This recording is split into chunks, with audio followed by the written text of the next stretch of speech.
Training Center of Punjab University in Chandigarh. She is a biologist by training, and her research area has been public health, higher education, faculty training, and science popularization. She has been the recipient of National Award for her film on tuberculosis, confirmed by CSR New Delhi. She has an experience of working with more than 5,000 teachers and mentoring more than 100 professional development programs. So always it is an honor and pleasure to have such a experienced guest in the first on the first day of this NEP orientation and sensitization course.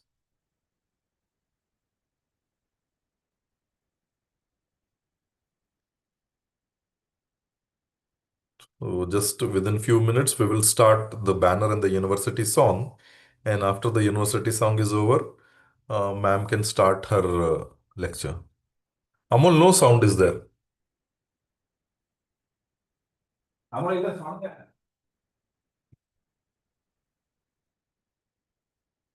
I hope that all participants will get something in the bags when it comes to this training program of NEP orientation and sensitization course.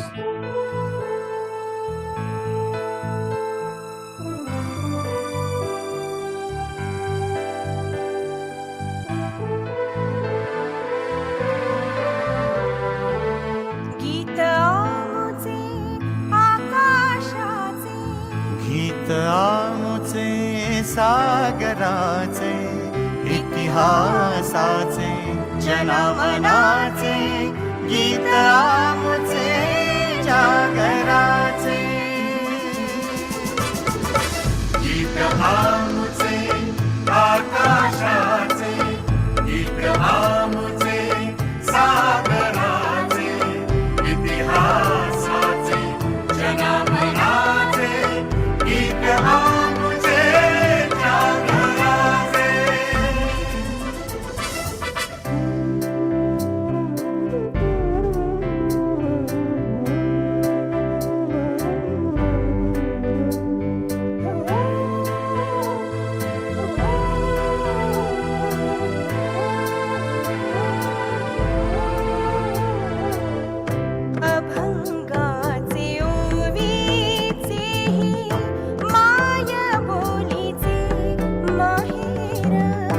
वाऱ्यातही मराठीचे दिवे लख घरोघर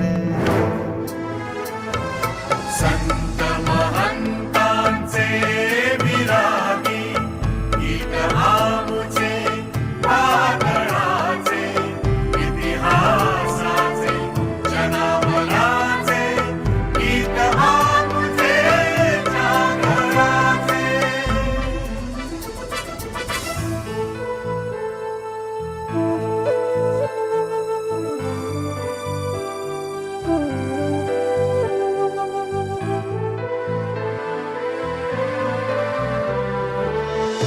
तंतु तंतु संघर्षाचा पैठणीत भिनलेला नक्षीतच पक्षी पक्षी विजयाचा मिळलेला सोन पहाट उदयाचे गीत आमुचे उजेडाचे इतिहासाचे जनमनाचे गीत आमुचे जागराचे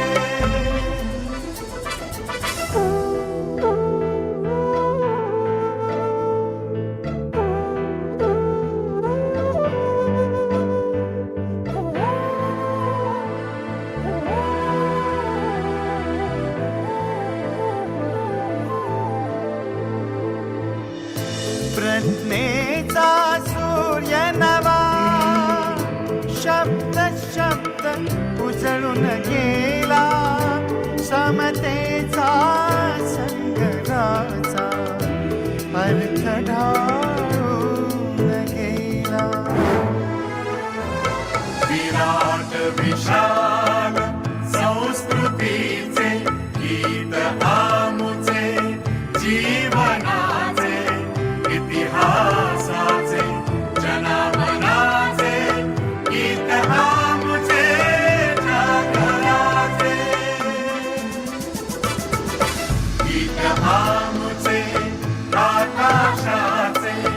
गीत आमचे सागराचे इतिहासाचे जनमनाचे गीत आमचे जागराचे.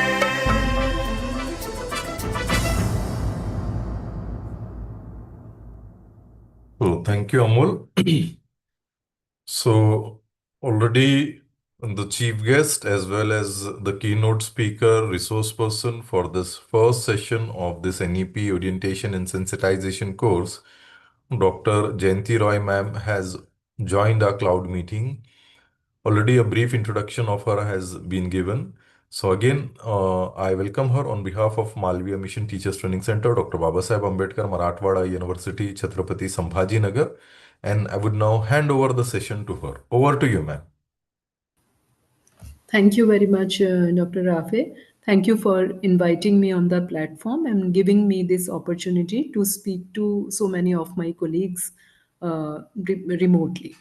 I am really it is heartening to see that about 100 participants have joined this program and they are keen to learn about this NEP 2020.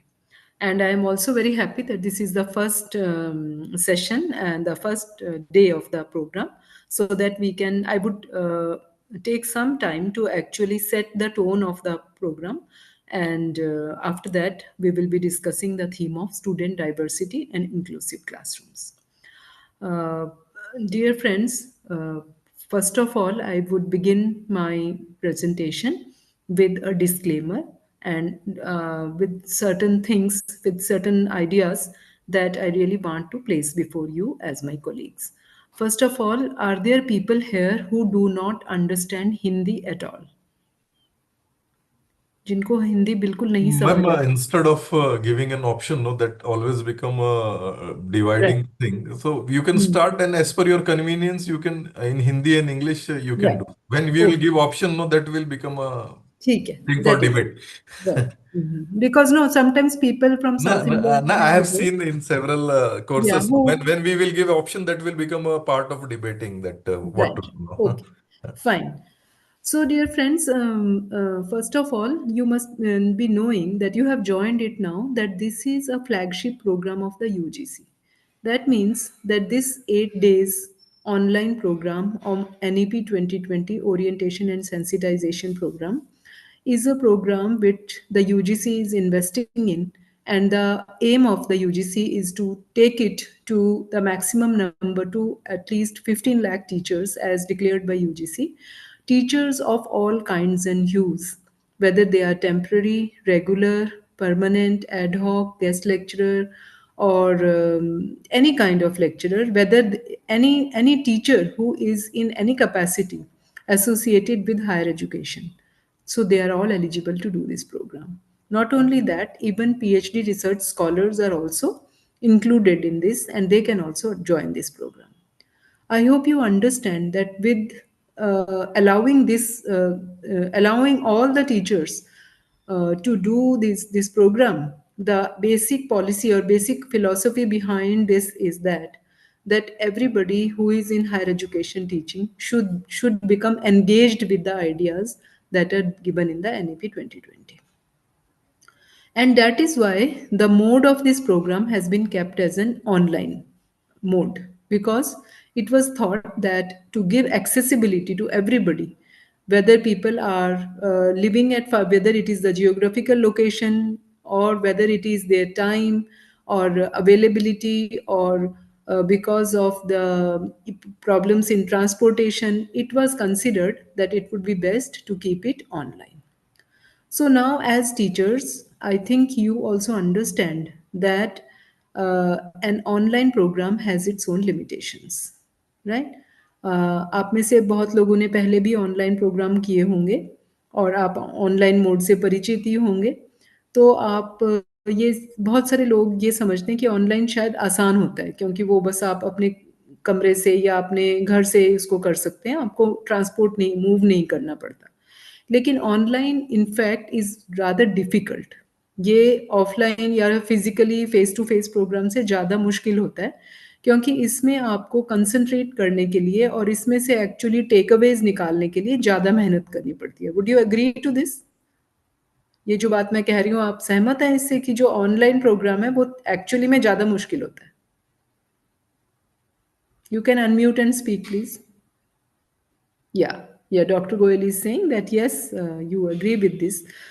Because जैसे आपको भी बार बार यहाँ बोला जा रहा है कि आपने अपना कैमरा ओपन रखना है और आप जो हैं जुड़े रहिए, एक्टिव पार्टिसिपेशन करिए। वो इसीलिए कहा जाता है क्योंकि अगर हम कैमरा भी अपना ऑफ कर देते हैं और उससे हमारी डिस्ट्रैक्शंस बढ़ जाती हैं, क्योंकि वैसे ऑलरेडी हम एक ऐसी मोड से जुड़े हुए हैं जो अपने आप में बहुत फ्रेजाइल है, बहुत वल्नरेबल है। उसमें लैग भी आ रहा है, उसमें टेक्निकल प्रॉब्लम्स भी हैं, उसमें बैंडविड्थ के भी इश्यूज़ होते हैं। तो उसके बाद फिर अगर हम अपना कैमरा भी ऑफ कर लेते हैं तो हमारे को जो जो समझ आना या अटेंशन और फोकस जो होता है, it becomes really very difficult to do. So when you understand this, then I would say कि आपको से मैं ये प्रॉमिस लेना चाहती हूँ that you will work hard to actually do this program. मतलब आपको जो फिजिकल प्रोग्राम है उससे डबली हार्ड इसमें काम करना पड़ेगा। So are you ready for this?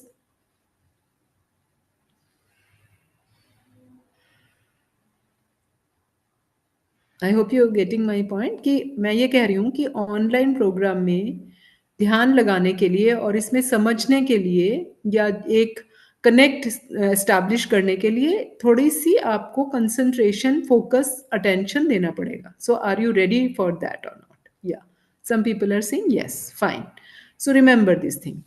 And then I would also like to say that इस तरह के जितने भी प्रोग्राम्स होते हैं उनमें से उनको एक्चुअली में सफल बनाने के लिए, उनका ऑब्जेक्टिव पूरा करने के लिए कुछ चीज़ों की ज़रूरत होती है जिसके बारे में हम अभी बात करेंगे। और दूसरी बात ये है कि so how many of you have read the NEP? तो मैं आपके साथ ये, जैसे मैं बात कर रही थी कि हम थोड़ा इसको डिस्कशन बेस्ड और इंटरैक्टिव रखें, तो इसके लिए जो हम बातचीत करेंगे वो आप या तो लिख के कर सकते हैं चैट पे, या अनम्यूट करके आप बात कर सकते हैं, या आप हैंड रेज करके कर सकते हैं, और आप मेरे सेशन के बीच में भी बात कर सकते हैं। आपको लास्ट तक वेट करने की ज़रूरत नहीं है।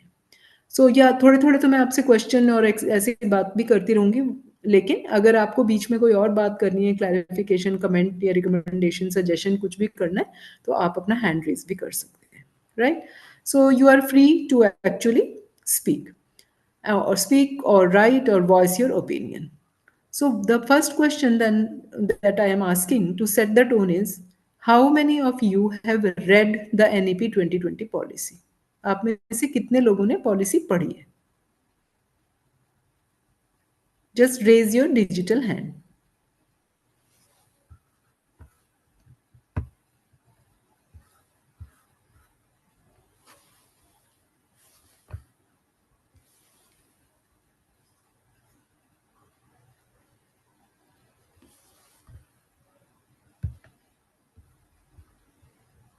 You have to raise your hand, right? Some people are saying yes. Right. Yes. एक, दो, तीन, चार, पाँच, छः।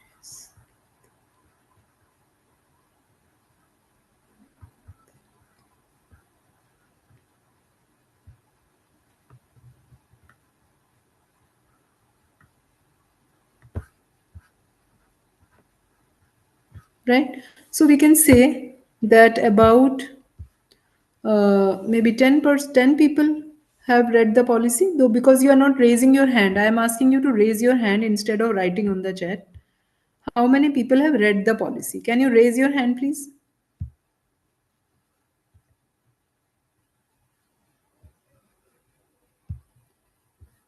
Yes. Yeah, like Dr. Vinod has raised his hand.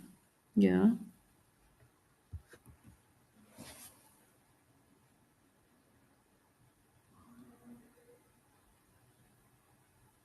Yes. Right. Yes. आप अपना हाथ डिजिटल हैंड पे क्लिक कर सकते हैं अगर आपने पॉलिसी पढ़ी है तो। किसी ने लिखा है कि I have not red thoroughly, it is all right, I have read that, fine. No, please don't write on the chat. Please digital hand raise करिए. I'll count from there only.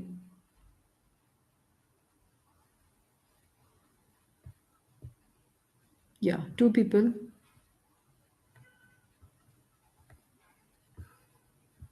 3. Yeah, 4, 5.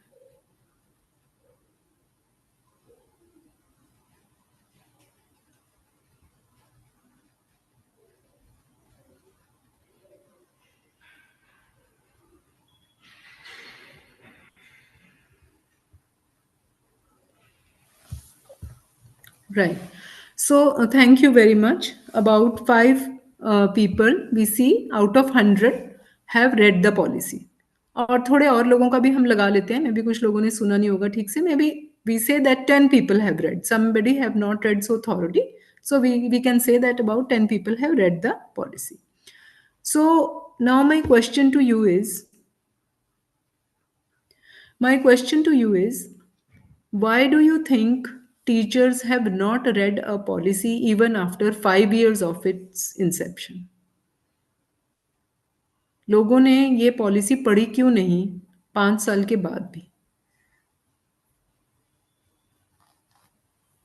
लोगों ने नहीं, मैं इसको थोड़ा और specify करना चाहती हूँ कि टीचर्स ने ये पॉलिसी क्यों नहीं पढ़ी?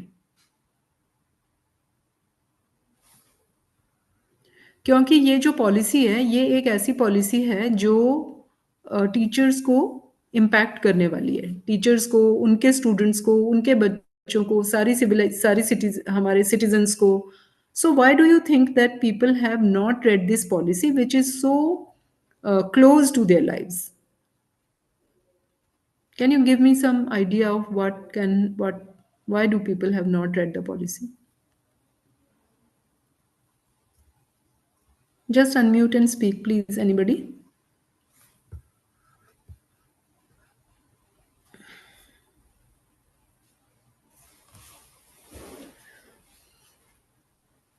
Yeah, Dr. Nurul Hassan, would you like to speak?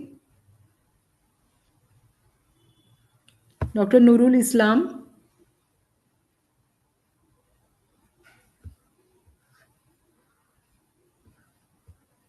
Yes, Dr. Nurul Islam. Okay.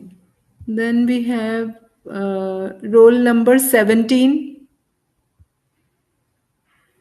Would you like to speak? Unmute and speak, please.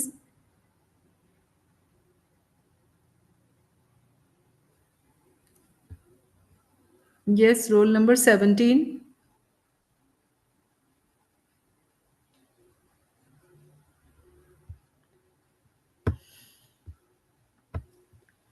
Yeah, Dr. Poonam.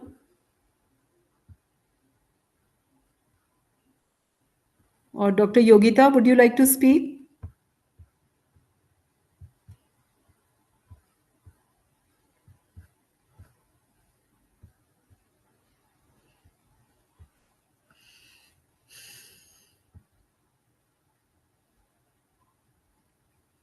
Yeah, can't you unmute and speak?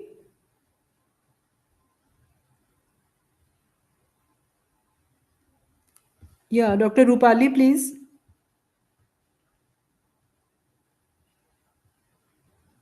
Okay, unmute is disabled, right? Okay.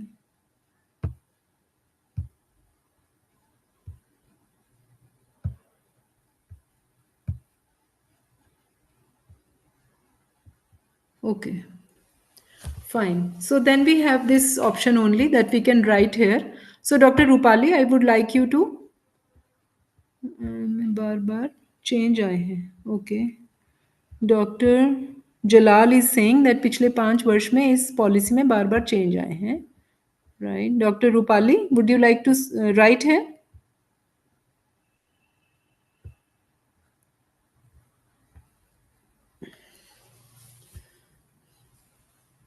हाँ, very good. Yeah you are right कि बहुत सारे seminars arrange किए गए हैं हमारे. ये आप ये देख सकते हैं कि ये पिछले 5 सालों में से ये चल रही है पॉलिसी. और doctor Rupali and I would say doctor Jalal Sethi, policy में चेंज नहीं आए हैं, पॉलिसी सेम ही है। पॉलिसी जो बनी थी, आपको पता है कि ये कितने नंबर की पॉलिसी है? Do you know this? Which number of policy is this? First, second, third, how many policies have been till now? Can you write?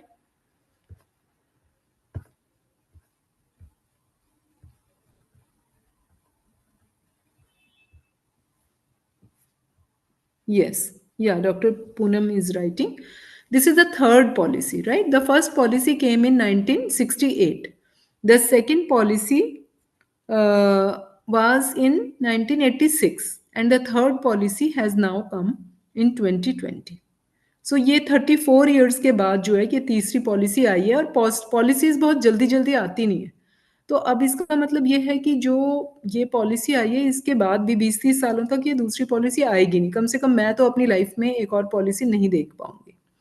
तो इससे ये मतलब मैं कहना चाहती हूँ कि now this policy is with us, whatever kind of policy, whether it is good, bad, any whatever it is now with us, right? और ये सिर्फ 60 पेज की पॉलिसी है, 60 पेज का डॉक्यूमेंट है। ये जो लिखा हुआ है ये सिर्फ 60 पेजेस का डॉक्यूमेंट है, और इस 60 पेजेस में से भी सिर्फ 30 पेजेस जो हैं वो हायर एजुकेशन से हैं। अगर आप उस हायर एजुकेशन वाले पार्ट को ही पढ़ना चाहते हो तो 30 पेजेस पढ़ के भी आप इसको समझ सकते हैं। ये पॉलिसी का जो लैंग्वेज है वो कोई इतना डिफिकल्ट नहीं है। It is quite simply written without much jargon और much technicalities. So if you read the policy, it is very easy to understand, and it talks about all the ideas that the teachers are already thinking about in their mind all the time. Most of the time, these ideas of holistic education, of skill development, or Indian knowledge system, we are already having these ideas in our mind. So that is why this simple policy, I would request that everybody should read the policy. Now you see that when we say that only out of 100, only 10% people, 10% not people, but 10% teachers have read the policy, we see that there is some problem here. Because the UGC's this program is actually to discuss about the policy. It is not about that the resource person should tell people about what is written in the policy, because anybody can go on the website, find out the policy and read it for themselves. So all the people, लोग तो पढ़े लिखे हैं, वो अपने आप से policy को पढ़ सकते हैं।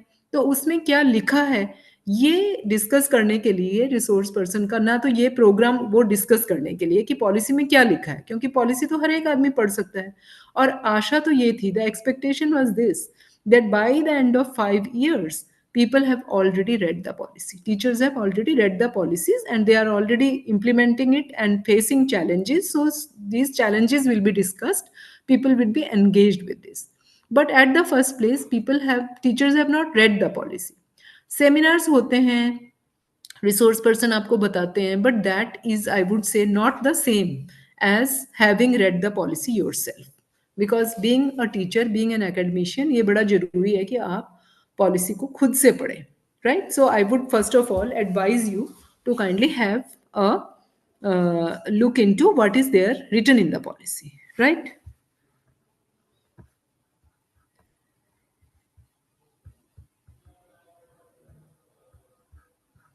Yeah. Yeah, Dr. Sharad Patil is writing. Right. Of course, when roll number 1 says that there are ambiguities and whatever, कि प्रॉपर तरीके से शुरू नहीं हुई पॉलिसी, जलाल सेठी जी बोल रहे हैं, राइट? मैं ये कहती हूँ कि वट एवर इट इज, अगर आप ये कहना चाहते हैं कि पॉलिसी बहुत खराब है और ये हमें नुकसान करेगी, तो भी पॉलिसी को पढ़ना जरूरी है। The first step is to actually read it, right? When you read only then you can critique it. अगर आपने इसको क्रिटिक करना है, और as a teacher, as an intellectual, as a researcher, I think it is our duty as teachers to read, critique, and try to find out what are the fallouts, what are the implications, what will be the implications of the policy on my subject, in my domain, with my students, in my state. ये सारी चीजें जब तक हम इसको बहुत thoroughly नहीं करेंगे, तो पॉलिसी तो एक सिंपल डॉक्यूमेंट होता है। पॉलिसी में तो सिर्फ ये लिखा होता है कि ये करना चाहते हैं, वो करना चाहते हैं। finally उसके जो frameworks हैं, that how it will get implemented, it is done by the teachers themselves in different universities and different colleges.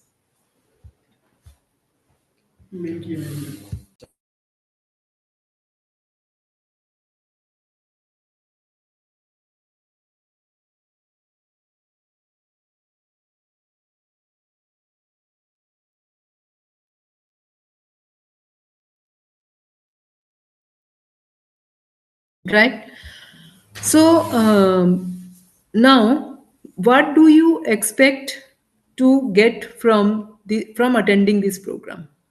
This also has to be understood in the beginning or maybe on the first day of the session. That what do you expect to get out of this session? What do you expect to get out of this program? Yeah, can you write?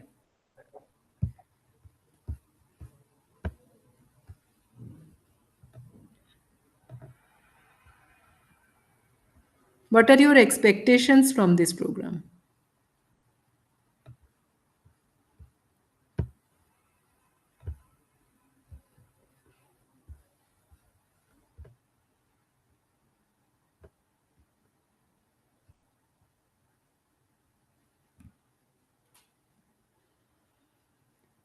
Right. Yes. Yeah. Right, right. ठीक है. So people are saying that we want to detailed information, and we also want to know how the policies will be implemented in a student friendly way. Right. Okay. So, dear friends, how do you that right? So, goals, jo what the participants are writing, their expectations from this program are that they want to know about the policies in a more detailed way and try to find out how they can implement so that students learn, or the benefits are actually received by the students, right? So I would like to tell you one. This is a small experiment, thought experiments that we will be doing. Let me ask you, how do you define poverty? How do you define poverty?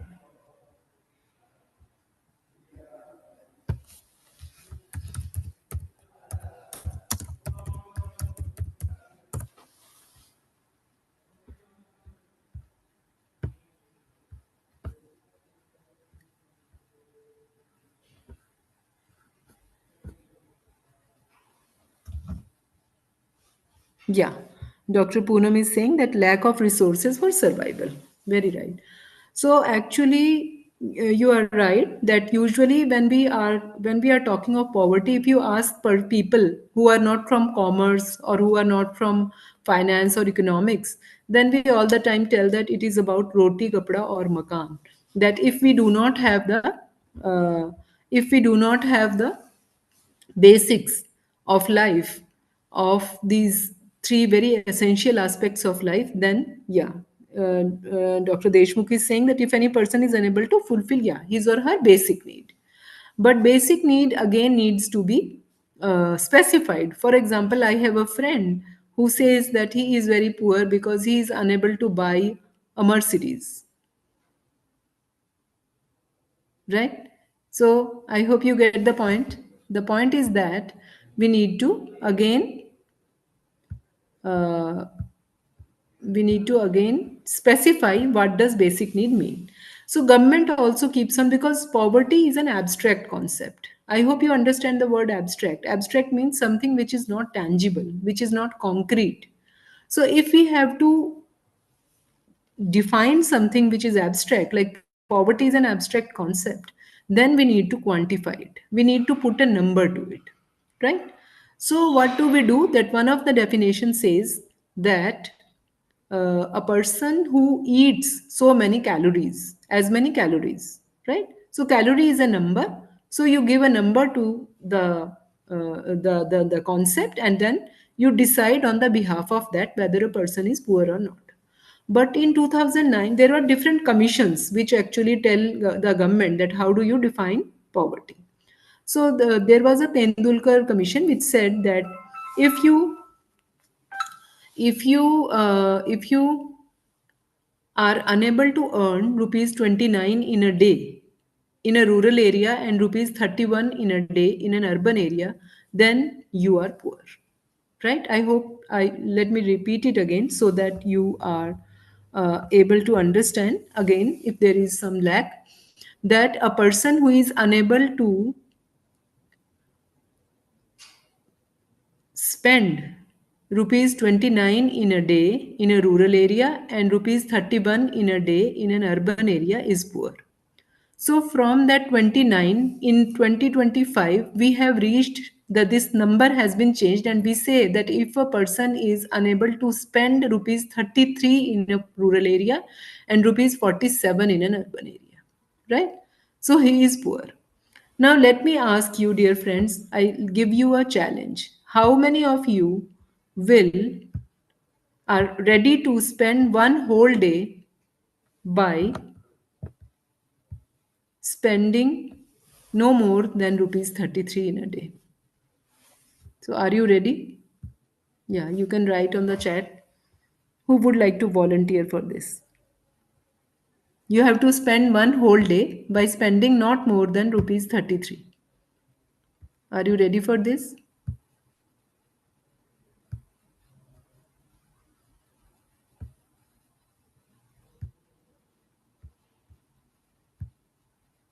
Who is ready for this?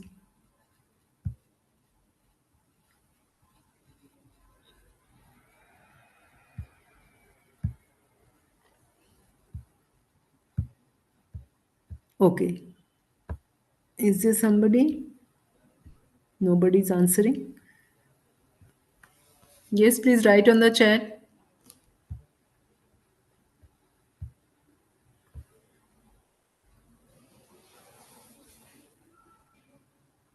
I hope you can understand that this hypothetical question that I am asking, it is actually, we think that it is quite difficult to spend a whole day, right? It is quite impossible. As a middle class person, it seems to me that it is quite difficult to spend a whole day by spending not more than rupees 33, right? Because whatever we use, our devices, our clothes, our accessories, our transport, the houses that we live, I think it all is much, much more than that. And do you know that what percentage of people are poor in our country? Yes, Dr. Kalyani is saying it is too much difficult. Yes, you are right. And I would say that as middle class people, we really find it impossible to even think that what kind of a life that would be, in which not only one day or 2 day, but every day of your life, you have such low purchasing power. But then government of India says that there are, do you know how many, what percentage of people are poor in our country? Give me a percentage. Give me a percentage.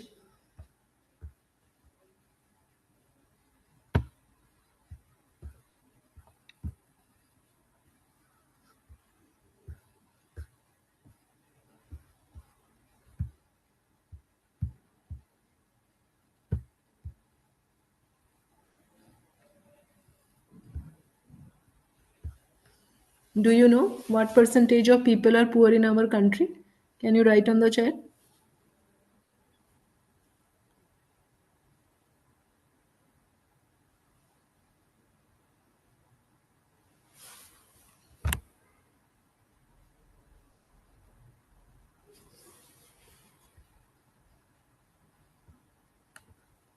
Okay, right. It's fine. It's all right. I'm not asking, I'm not testing you. Yeah, actually, government says, according to the government statistics, it is said that 20% people are poor in our country. Now, 20% means out of 140 crore, if 20% people are poor, that means 28 crore people are poor. And 28 crore is a very huge number. Yeah, 25%. Yeah, Dr. Priyanka. Earlier it was 25%. Now the government says that 20% people are poor. So, if do you know the population of Pakistan is 24 crores? The population of Brazil is 22 crores. The population of Nepal is 3 crores, right? So you can understand that what a huge number of people, a substantial number of people in our country are so poor that they are not even able to spend rupees 33 in a day. then why do you think that we are using the money of these people also to to conduct these kind of NEP programs? What will come out of this? This is my question to you. I hope you get the question. If you don't get, please write down or just show me a thumbs down if you don't get my question.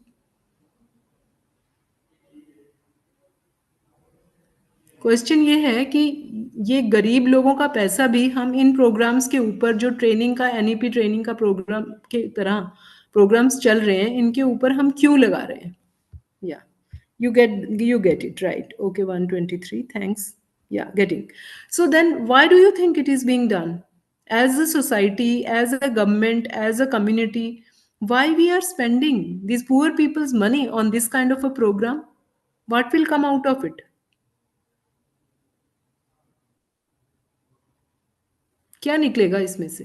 ये जो हम बातचीत कर रहे हैं, ये तो वैसे ही एकदम हवा में ही बातचीत होती है, क्योंकि आप देख ही रहे हैं कि हम बात भी नहीं कर पा रहे हैं। कुछ लोग हैं जो थोड़े से अलर्ट हैं, लोगों ने कैमरा थोड़े लोगों ने खोला है, और हम कुछ या to facilitate them better in return, it is a social thing, right? Doctor Poonam is saying to facilitate them better and we have to return.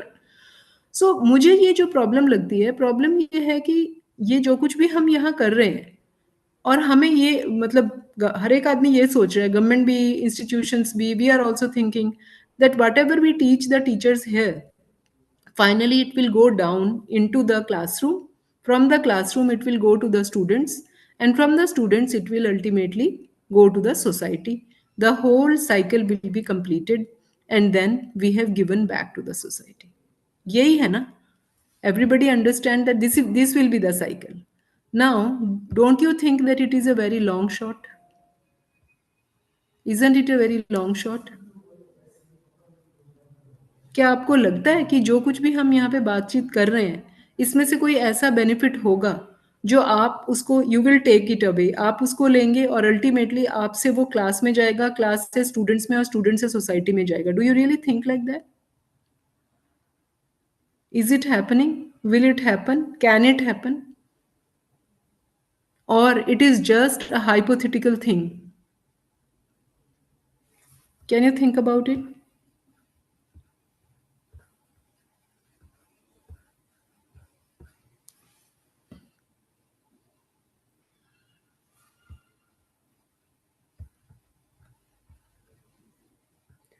Yeah, Dr. Rupali, it is, yeah, I understand it's about giving back to the society, but how will you give back?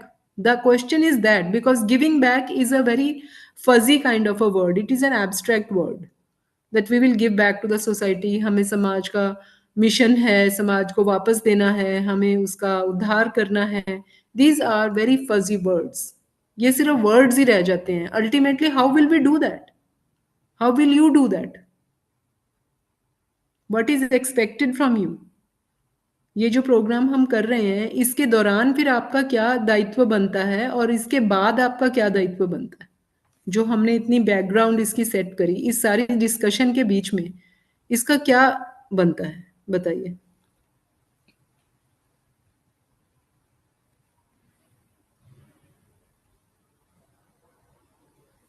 Yes, right, Dr. Kalyani, that is fine. What you are saying, what everybody is saying, that we have to make the students literate, we have to give back to the students. But what I am asking is that, normally we say that if you ask economics people, they would tell you that if you have to develop a country, you develop it by spending money on two aspects. One is health and another is education.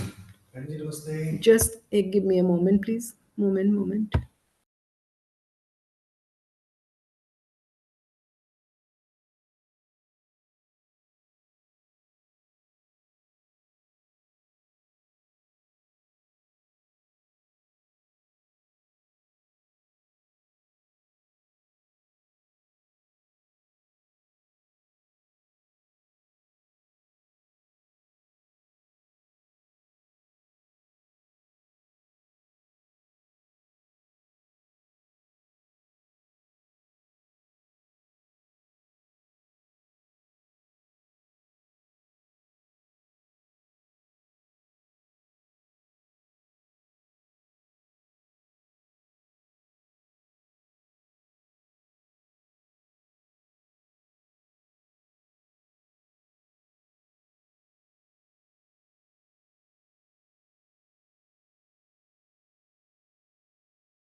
So, what we are discussing is that, yeah, yes, for development of the nation, of course, but we must have a tangible plan for it, है ना? अगर हम ये कहेंगे कि हमें अपने देश का इम्प्रूवमेंट करना है, ये दो चीज़ों पे, हेल्थ और एजुकेशन पे खर्च करना चाहिए, right?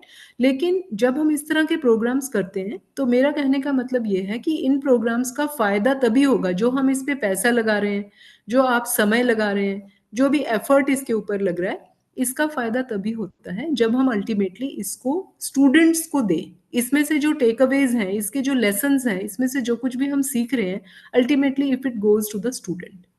So these programs are not for teachers actually, these programs are for the students, right?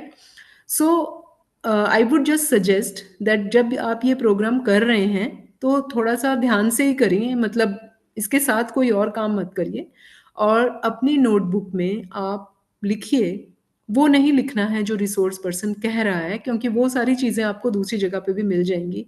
आपने वो लिखना है कि इसमें से ऐसी कौन सी चीज़ है जिसे आप अपनी क्लासरूम में यूज़ कर सकते हैं, right? A takeaway which you can directly use into the classroom. It has to be a bullet point actionable strategy, right? वो अभी के अभी ही आपने लिख लेनी है, जैसे ही आपको मिले, मतलब आपको, and that is why you need to listen carefully and to think about the whole thing also. साथ के साथ आप सोचते भी रहिए कि किस भी को, and it is different for different people. ये ऐसा नहीं है कि सभी के लिए एक ही चीज़ होगी, कोई किसी के लिए ये कुछ होगी, किसी के लिए कोई टेक अवे होगा, because every teacher is a unique teacher. You are teaching in a different place, you are teaching a different subject, your students are different, so every teacher has unique and different challenges, and that is why whatever you take away from here will be different, but that takeaway will be tangible only if you note it down, if you write it down in a notebook, if you document it, because then what will happen when you go back to your classroom, you can immediately start applying that thing. Otherwise ये जो भी हम discussion करते हैं, इसमें बहुत सारा philosophical discussion होता है।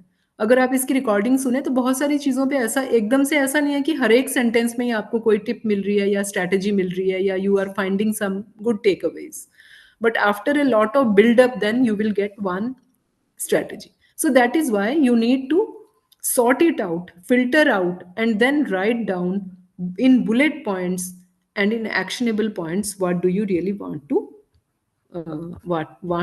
do in your classroom. Is it okay with you whatever we have discussed till now? Please write down or give me a thumbs up or write on the chat, please. Right. Okay. Good. Please write a comment also. Fine. Thank you. Yeah, but I would also like to have some comments on the chat. Right. So friends, ये strategy है, because आज आप पहला session सुन रहे हैं, इसके बाद हर दिन रोज एक एक नया नया थीम आता रहेगा, नए रिसोर्स पर्सन आते रहेंगे, तो वो अपना सेशन जो कुछ भी वो आपको सिखाएंगे, ये सब चीज़ें आप भूल जाएंगे बाद में। इसलिए मैं ये मतलब आपको सजेस्ट करती हूँ कि आपको डॉक्यूमेंट करना चाहिए और लिख लेना चाहिए कि क्या चीज़, और वो चीज़ भी कोई बहुत बड़ी चीज़ नहीं होने की ज़रूरत है। It can be very small thing also, like when I go back to the classroom, I will remember the names of all my students. It can be as simple as that, right? It need not, because our country is a very huge country, and the system of higher education is also a very huge and a very very old system. It cannot be reformed overnight. अगर आप ये सोचे कि इसमें पूरा रातों रात ही change आ जाएगा या एनईपी लागू कर देंगे तो सारा कुछ अच्छा हो जाएगा, ऐसे नहीं होगा, क्योंकि जो बड़े सिस्टम होते हैं उनको बदलने में या उनका सुधार करने में भी बहुत तकलीफ, समय, एफर्ट, ये सब लगता है। So that is why what we have to do is, when many teachers, hundreds and thousands of teachers do small things to transform their pedagogy in the classroom, only then big changes can come.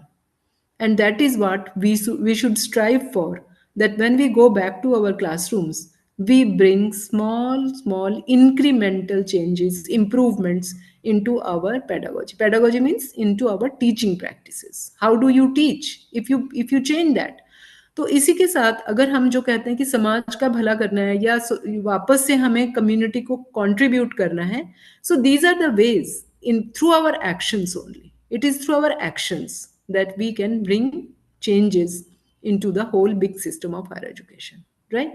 And that is how NEP will be implemented. Of course it is not easy to implement NEP because of the diversity of the country, because of many other factors, but also because the teachers are not taking active in, they are not actively engaged with it. As you saw for yourself that people have not even read the policy, right? Okay, so then I come to the other point. The point is that uh, do you think so? We are talking about now the diversity of the the theme, that is the student diversity. So let me ask you this question: do you think diversity is good?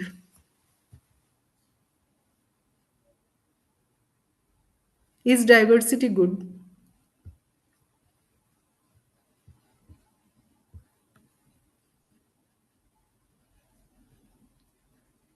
Yeah.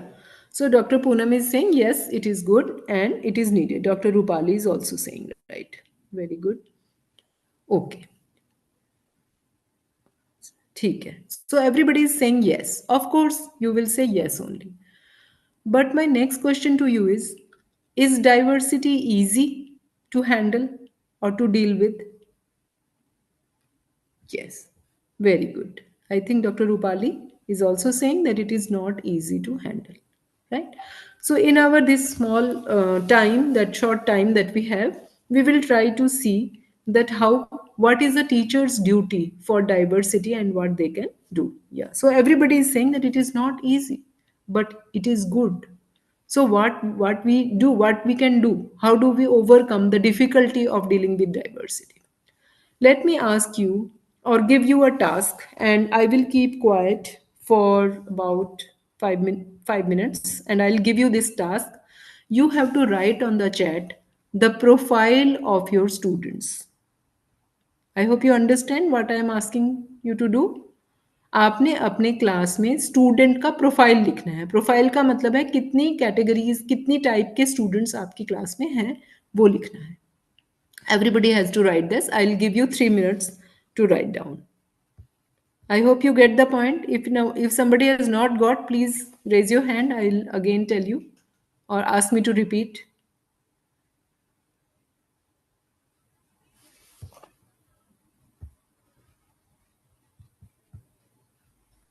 Yes. Right. So roll number 13. What I don't want you to write that I have three types of students. What I am asking you to write a profile of your students. Profile means, and I don't want you to be exact in your this thing. What are the different categories of students who come to you? For example, one of the categories gender, like we have male, female, third gender. So these kind of things you have to write in the chat. Yeah, Dr. Rupali has said that UG, PG, and PhD. That is fine, but these are in different classrooms. What I am asking you to do is to write about only one classroom. In one class, that whatever you can identify with it, that which class you are teaching, only one class, what type, what category of students are there in your classroom. Right? I'll stop speaking and let you do it for 3 minutes.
So dear friends, you can see that yeah, बहुत सारी categories जो मैंने यहाँ पे लिखी हैं, you can see that ये almost सारी क्लासरूम्स में ही हमारे पास होती हैं।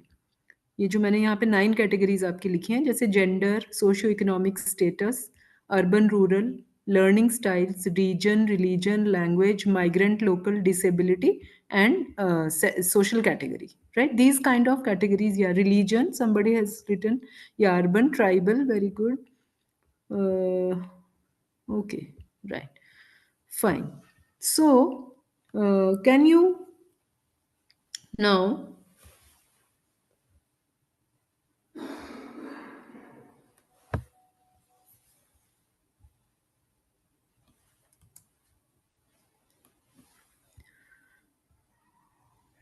Okay, so how do you come to know about these categories?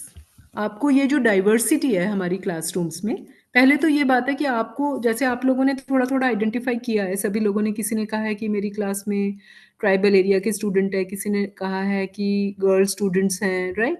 Some people have written slow learner and fast learner, some have written learning capacity urban rural, right? What, yeah, middle learners, fast learners. So what do you think, how do you come to know about these categories? This is my question to you. How do आपको कैसे पता लगता है कि ये जो इतनी category के स्टूडेंट है, कैसे मालूम चलता है इसका?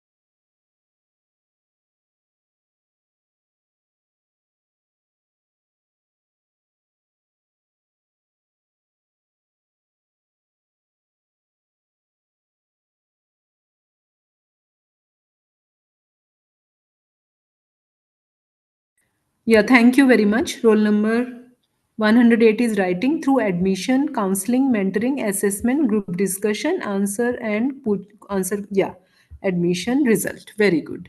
इसका मतलब यही है कि when we come to the classroom and we deal with the students, तो हमारे को बहुत, इसमें से बहुत सारी चीज़ें तो एडमिशन फॉर्म पे ही लिखी होती हैं, और उन एडमिशन फॉर्म्स को देख के हम पता लगा सकते हैं, जैसे region, religion, language, first generation learners, disability, social category, ये सब चीज़ें एडमिशन फॉर्म पे लिखी होती हैं।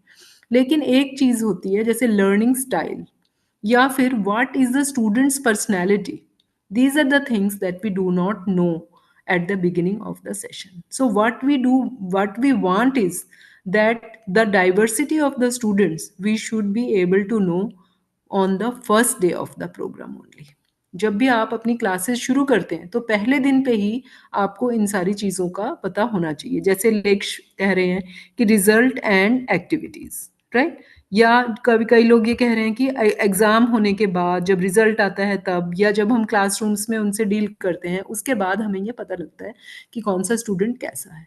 बट उससे हमें ये पहले दिन पे ही अगर पता लग जाए कि हमारी क्लास में कैसा प्रोफाइल है, कैसी डाइवर्सिटी है, तो हम उनको डील करने का तरीका निकाल सकते हैं, राइट?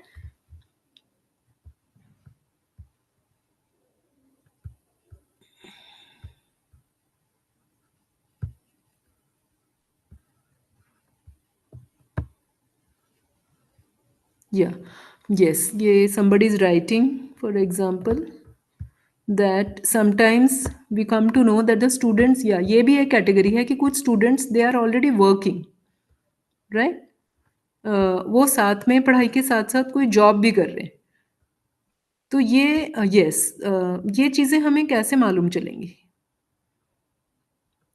और अगर हमें, फॉर एग्जांपल, जब हम अपने यहाँ पे क्लासेस करते हैं, हम अपने सेशंस कराते हैं, तो हमारे पास बहुत सारे रिसोर्स पर्सन्स आते हैं।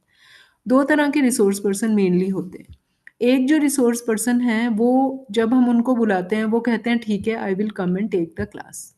एक और जो रिसोर्स पर्सन सेकंड होते हैं वो कहते हैं कि what we will do is, वो they ask us what kind of participants do you have, do are they all teachers, are they all from the same age group, are they old teachers or they are junior teachers, are they from North India only or they are from different colleges, are they coming from the same background or not. So which resource person would you think will be a better resource person, the first one or the second one?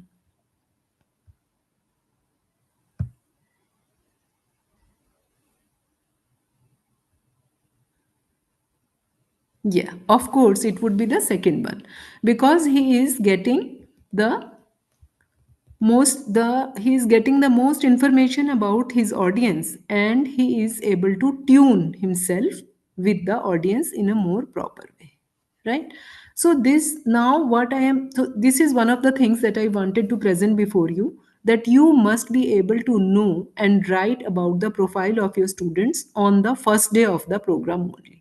How do we do it? I'll give you one or two strategies to know that also. But presently, I am asking you to do another exercise, and that is, why is diversity good? इसके बारे में आपने जो भी आपको ideas आते हैं, इसको आप यहाँ पे चैट पे लिखेंगे, and I will give you around 2 minutes to write this.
Yeah, thank you friends for responding to my question on the chat, and some of you have already written that how diversity is useful.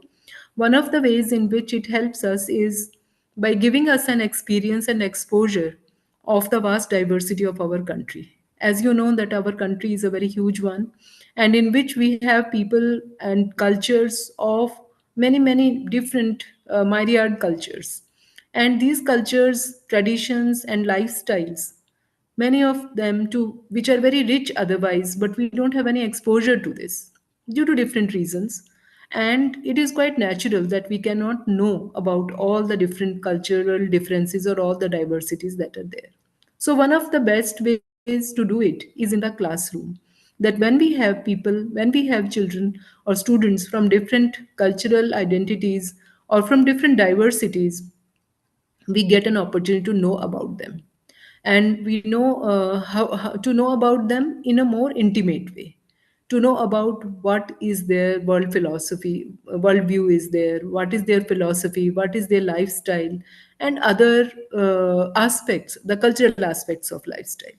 Knowing them better brings a richness into the classroom. And not only it becomes, for example, this is one of the benefits of using the diversity in the classroom.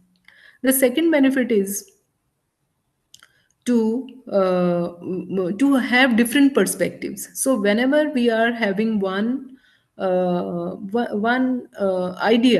we will have multiple perspectives on that, right? If we have 100 people here, so whatever we are discussing here, there will be 100 different eyes or angles to look at that. So you would understand that how it enriches our understanding when we are given the chance to look at that there can be so many different diverse perspectives. It gives us a more deeper understanding and more wider understanding. These are the two benefits. The third benefit, as somebody has already written, that it gives us patience. It teaches us or trains us into patience and tolerance. We would also like to, when we are growing up, in that growing up, we are also passing through the process of socialization. Socialization means the values, the norms, the systems that the society teaches us. So, when the society gives us different things, it is not always correct. There are notions, there are perspectives, there are stereotypes, and there are biases which are handed down to us. So when these are handed down to us, we also just take them, and we do not examine them because there is no time to examine. But as we go, give me a moment please.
Hello.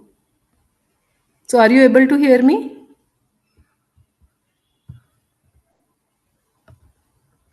Hello. Hello.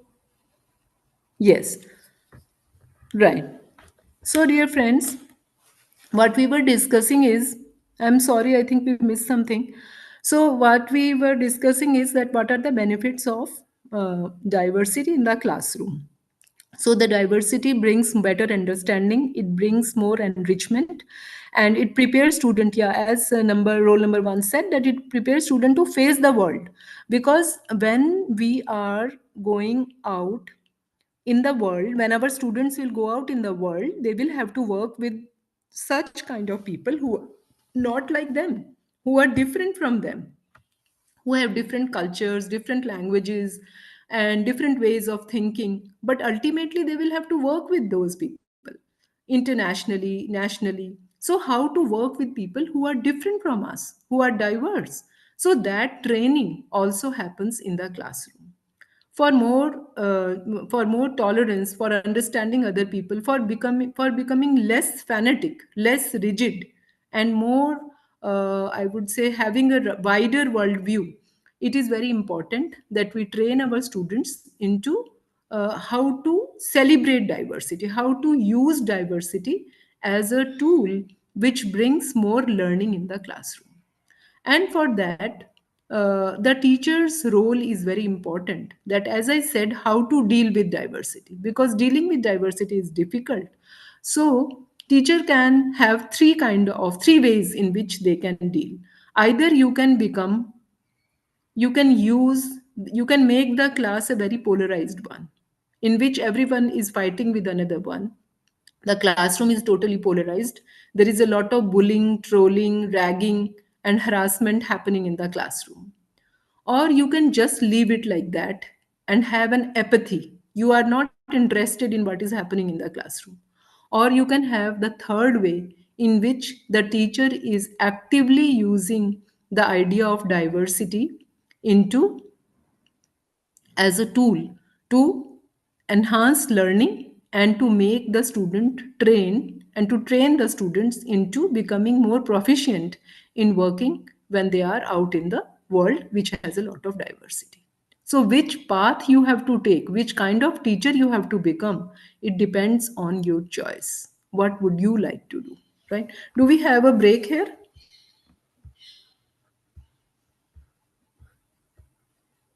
Do we have a break? And how, for what time? Yeah. Is there somebody from the MMTTC?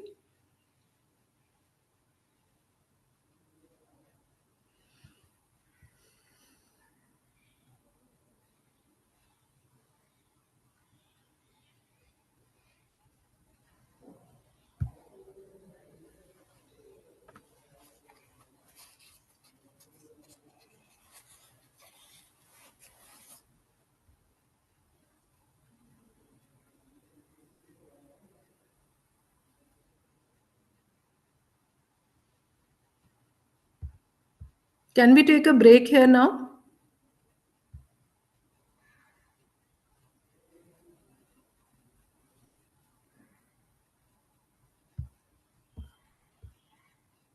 Okay. So we will take a, we can take a 10 minutes break.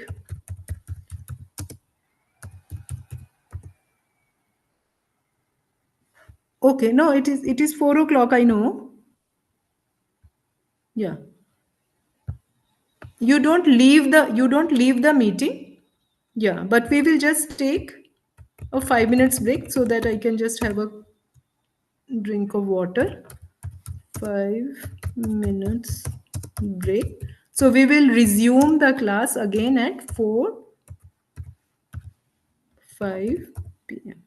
Right? Okay. Give me 5 minutes break.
Hello. Okay, so friends, can we begin our session?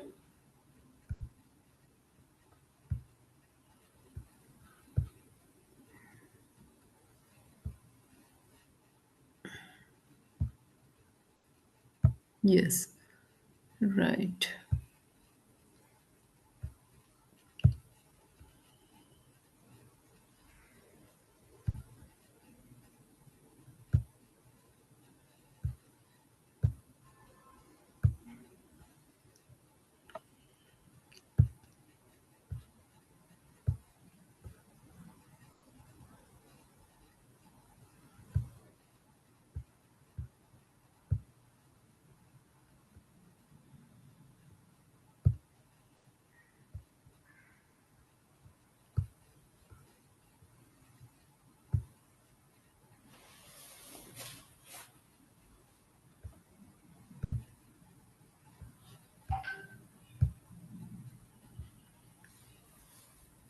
Hello. Right. Okay. Fine. So, dear friends, in this 90 minutes that are left now, what we will be discussing is the strategies through which we can develop a classroom which is inclusive and in which the diversity of the students is respected, not only respected but also celebrated. Do you know about uh, what is this? Do you have an idea about this? What is GER?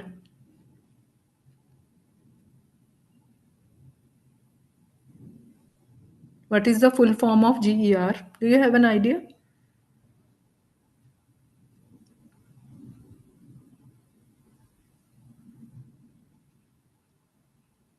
Can you write on the chat? What does it mean?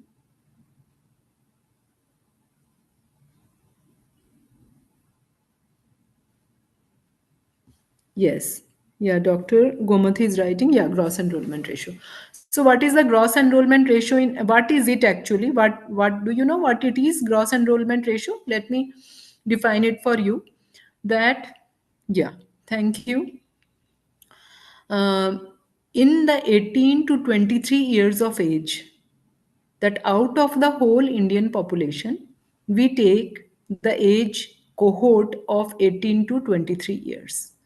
In these 18 to 23 years, we see that how many people of this section, of this cohort, are getting admission in colleges and universities.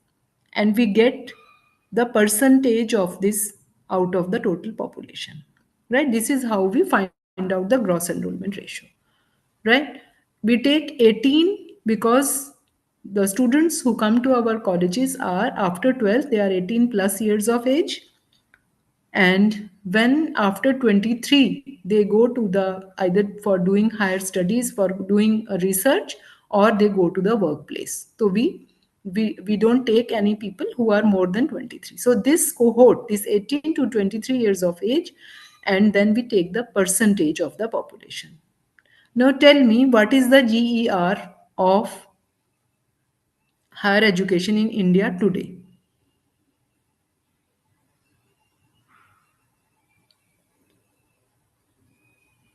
Can you tell me this?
What I am asking is, do you know what percentage of our 18 to 23 years of cohort is coming to the colleges?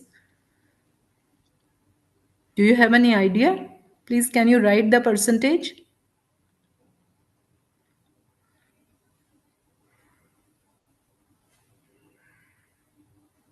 Yes, very good. I think roll number one is very right. It is 28.7%.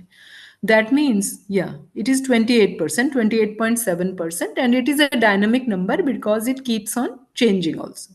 So you would agree to me that this is the phase. There are three phases in gross enrollment uh, ratio. The first phase is called the elite phase, right? You would remember that when in after independence, there was a time when only those people who were very elite and from the prosperous families, only those students can enter into higher education. So that phase is called elite phase when there is less than 15% of enrollment, right? Then comes the second phase, which is called the massification phase, in which the more and more students are entering into the higher education, which is from 15 to 50%, right? And then comes the universalization phase, which is which means that it is more than 50%, right? So these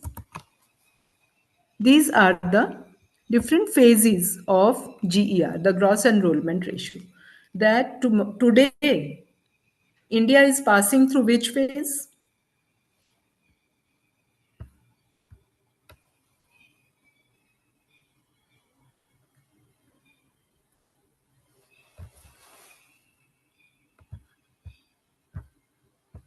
Can you write? India is passing through which phase?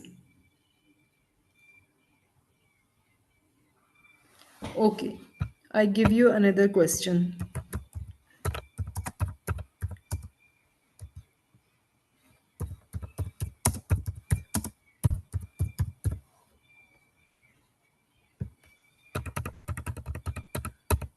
All of you have to do this exercise.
Okay, so thank you. About less than 20% people are sitting here and attending the program.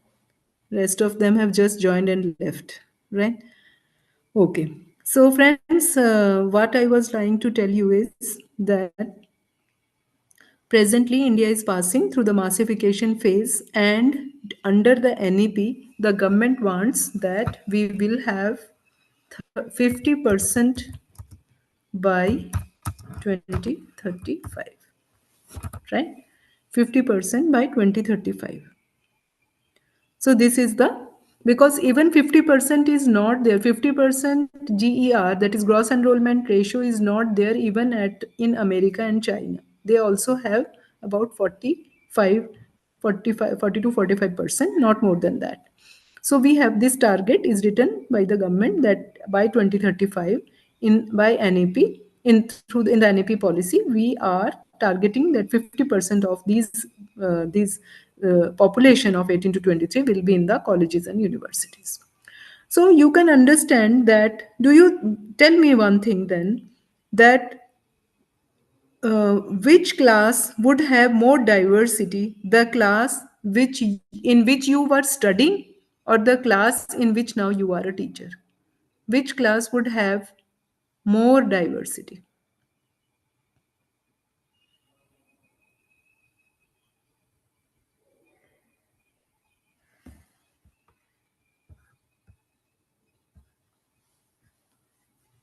Which class would have more diversity?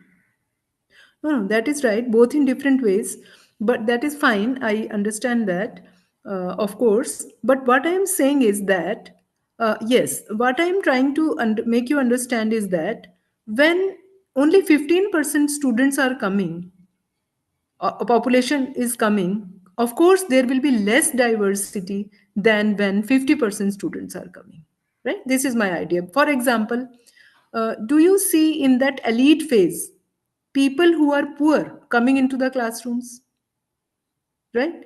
Only the rich people would be coming into the classrooms, or only males would be coming into the class. Have you seen women, or have you seen transgender people coming into the classrooms in those elite phases, in earlier phases? We have not, but now we see them, right? And similarly, we also have now similarly we have more and more people with disabilities coming into the classroom, right? So this is what I'm trying to underline, that as more and more students will come into our classrooms will become more diverse, and as a result, the teacher will have to face a lot of challenge in handling those classrooms, in which, for example, if you have people with disabilities in your classroom, of course it would be a challenge, because you have to find out new ways in which you can overcome that kind of constraint that the student is facing. So, for this, I think I would prescribe to you, I would tell you or suggest to you, there are 5 steps that you can do in the classroom. The first step is, do you know your students? This is my question to you. Do you know your students? Yes, please. Do you know your students? Jeetpal?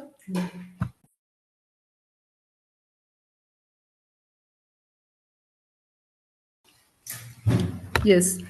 Okay. So many of the people are saying, yes, we know our students. That is very good. If you have so much confidence, as I asked you to write the profile of your classroom, you could see that we must have that idea, that what kind of a classroom do we have, or what category of students, what different types of students are coming into our classroom. I gave you 10 different parameters in which students can differ, right? For example, but to know the students even better, even closely, what we have to do is, I do an activity. The activity is called the river of life activity, right? I will give you river of life activity. So, in this river of life activity, we ask our students on the first day, we give them one sheet of paper, and then in that sheet of paper, we ask them to uh, write down. mm, we write down their own life as if it has been a river, right? They can write about it, they can make a diagram about it, they can draw, they can make a flow chart, whatever. Like a river, every life has a beginning. It also meanders through life, goes zigzag in life. It also faces different problems, and finally there is a destination where the river wants to go. So when the students draws that diagram, or that image, What you have to do, if you have 60 students in your class, you will have 60 pages, and you will need only 1 hour to read.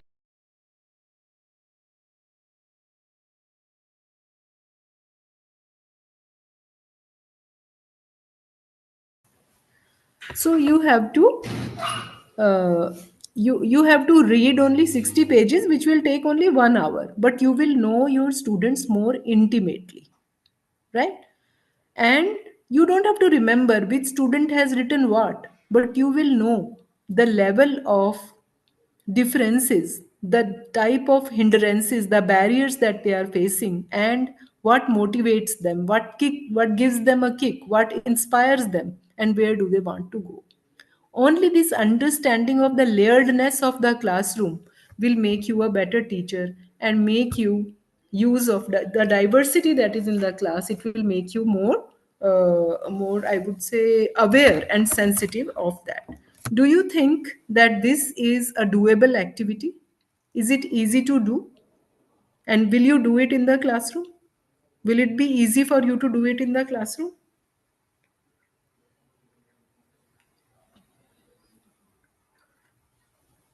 Okay.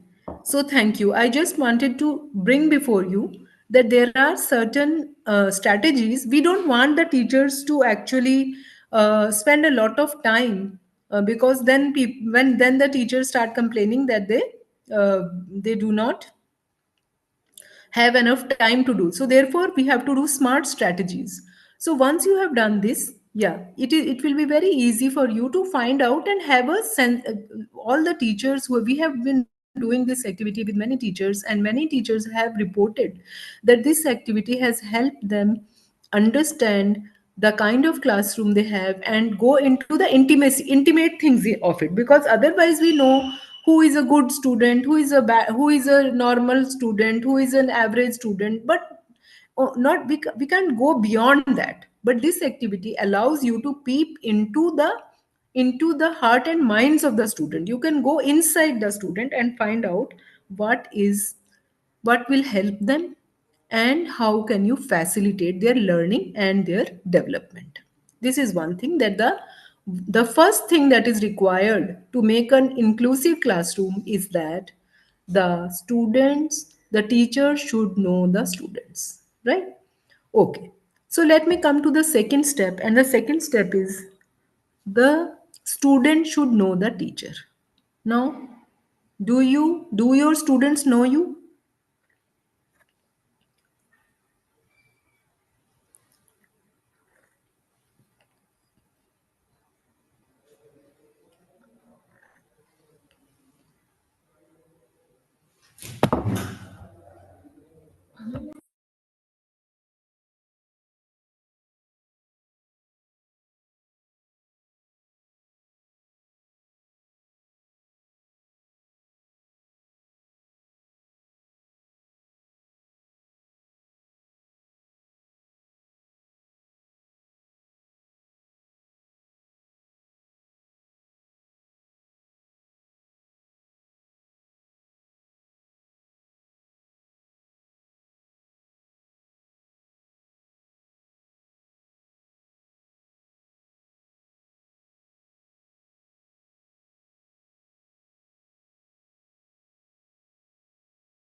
So when you say that your students know you, I'm sure that they know you what kind of a, what is your like uh, biodata. Maybe your biodata is already given in the website, and you are a teacher. You maybe, are you a strict teacher or a lenient teacher? These kind of things your student know about you. But we, what we want them to know is what kind of teacher you are, so that it becomes easier for them to study in your class. Do you help your students in that? I On my first day of teaching, we have prepared one page in which I write rules of my classroom. In that rules of my classroom, I write to the students what is my philosophy of teaching, what is my objective of teaching. For example, I write in my objective, my goal, that I want my students to, I will facilitate my students to on the domains of knowledge, skill, and behavior, and help them achieve them their full potential. And there will be a byproduct, that is they will get a certificate. The certificate is not the main product, it is a byproduct.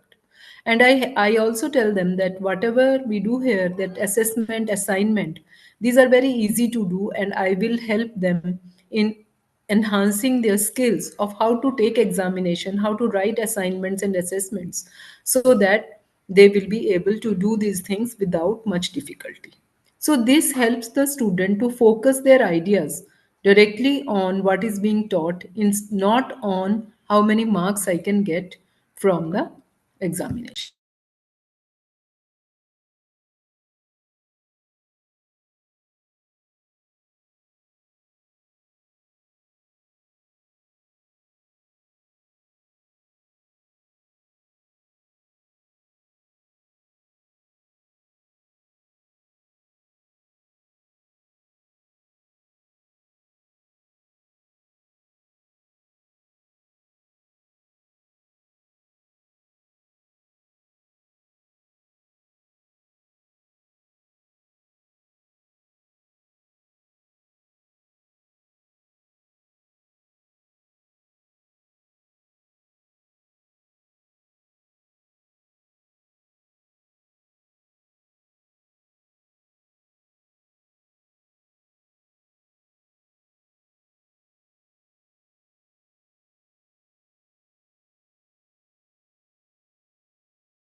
So after doing this, yeah. So after doing this, when you have written this rule of my classroom, what happens is I also write what are the assessment things that I will be doing with them. When are the fun activities that I will be doing with my students?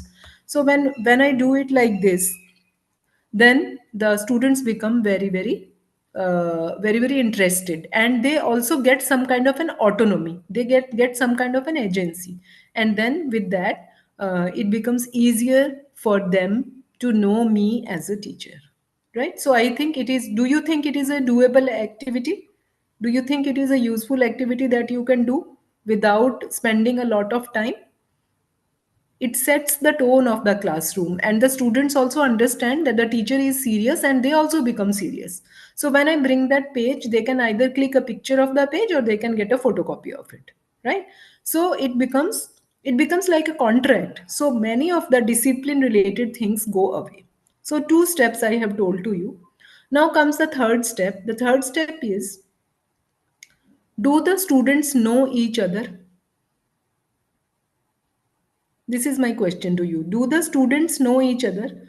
The first step I told you that the teacher should know the students. The second step is the students should know the teacher. The third step is the students should know each other. Do the students know each other?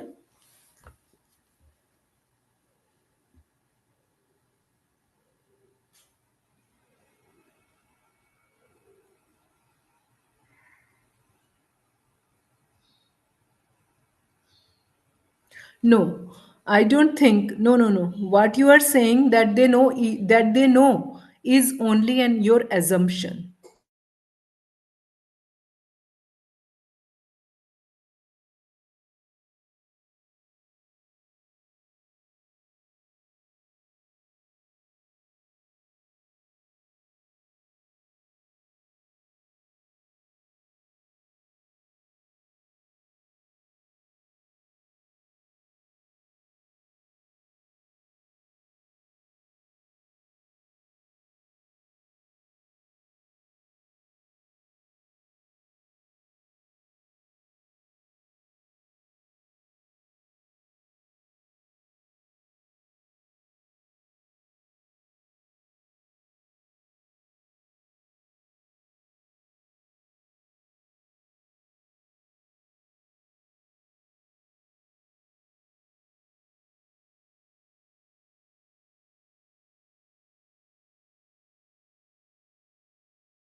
Yes, ma'am, your co-host. You can unmute themselves. Yeah, thank you very much. I think I had a problem from this side and I could not speak.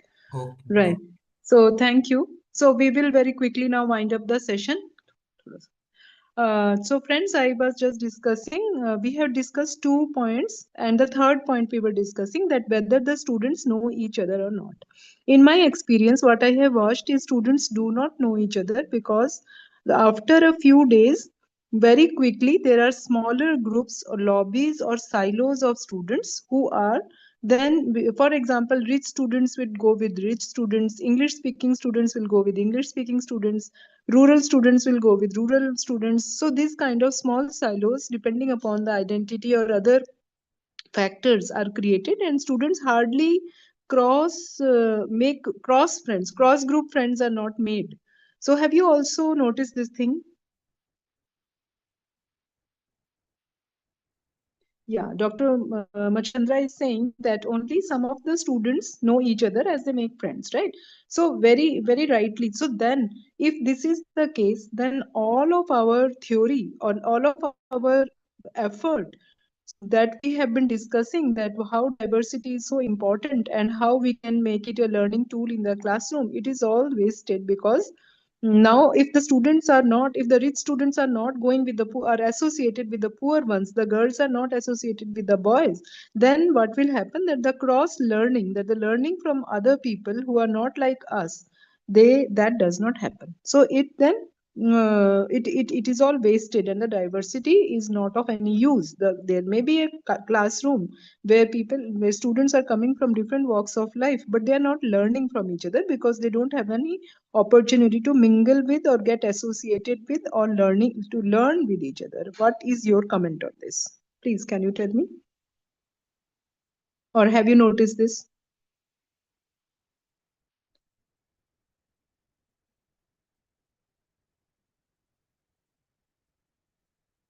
Yes, please. You can write.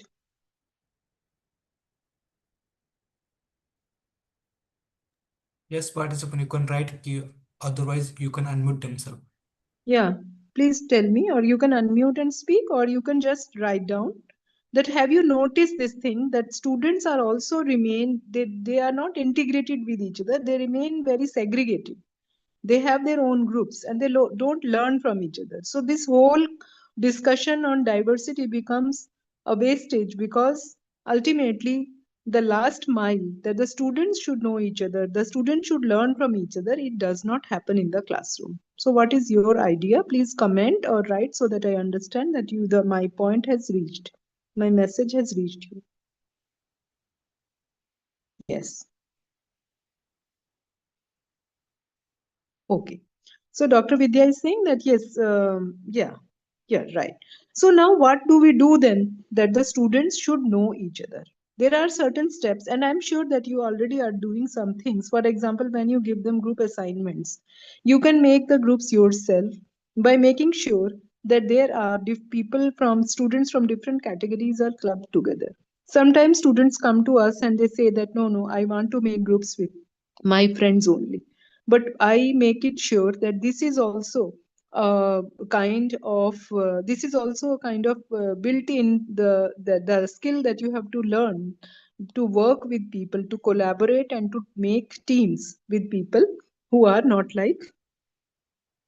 Right. Yes, very right, Dr. Shivale. You are very right that nowadays even we have seen that the very much extreme use of social media has made the students even unable to socialize. Many people don't even like, and they don't even know how to speak, how to ask questions, how to make small talk, or how to socialize. So these things are hampering their education, their worldview, and finally when they get into the world, this will become a barrier for them to grow and achieve their full potential. So I also use certain strategies. For example, I make sure that my students rotate their class fellows, rotate their seats, and students who are at the back, who are sitting at the back of the classroom, they come to the front, and the front ones go to the back. So this kind of rotation in the classroom also goes on. So I have made it mandatory in my classroom that you cannot sit on the same seat every day. So these kind of things are fun also, but they also make it make the students understand the value of learning about, or of making friends, or not even friends, but just being associated with others and understanding the strengths and the strengths and how people are resilient, how, so we can learn a lot from our peers, only if we are ready to open our eyes towards that. However, and then comes the fourth point, and that is everyone should know about, everyone, that is students and teachers, they should know about the idea of diversity and making in classroom inclusive. So for that, you can have a 10 minutes discussion. Maybe you sometimes the colleges also have some orientations in which on the first day of the program of the session, or the academic session, in the first week of the academic session, in which you can have half an hour session on what is diversity, why do we want inclusive classroom, what are the benefits of diversity, how can we reap the benefits of diversity. All these things are discussed, and the students are made aware of these things which we have already discussed, because they should also not be shepherded, they should also not be guided in a blind way, but they should also come to this idea of diversity in a very voluntary way, in a very agentic way, in which they, and with autonomy. So for that, I use one activity which I would like to tell you, and that is called the mapping of the diversity mapping. We call it diversity mapping. Yes, Dr. Mangala is saying that students know each other in different activities. Yeah, sometimes there are group activities. Sometimes there are like they are arranging for these farewell or the welcome functions. There are annual functions or sports events in which students get associated with each other and they know each other. So these kind of activities should be encouraged, and it should be seen that students work together in these sessions, understanding the strengths of each other and understanding how to work in team, how to collaborate in team. But what I was talking about was that okay, diversity mapping. I am talking of diversity mapping. So this is an activity which you can do again in the classroom and which will not take much of your time. It is called, आपको थोड़ा सा time लगेगा. It is called diversity mapping activity, right? Now I am doing this diversity mapping activity with you, with all the participants, right? And you have to write on the chat.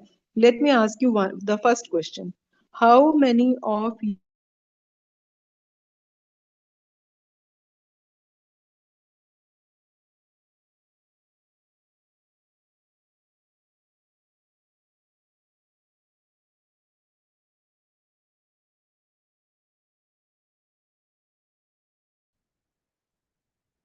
okay. How many of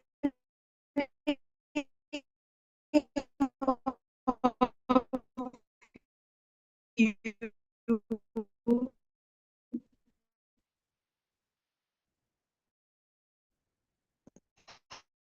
have played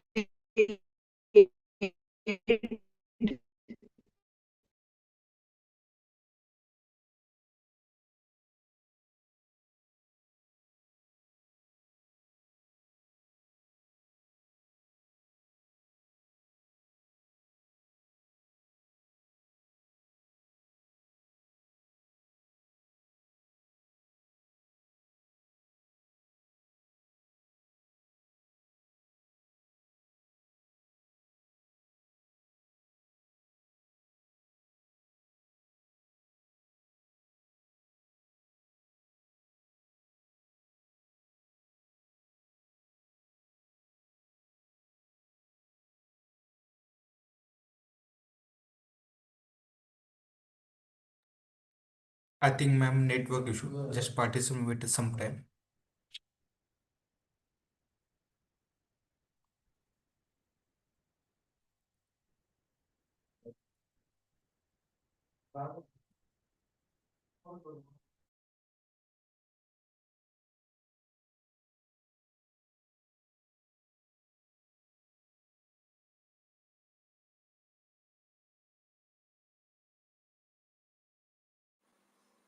Hello, sir.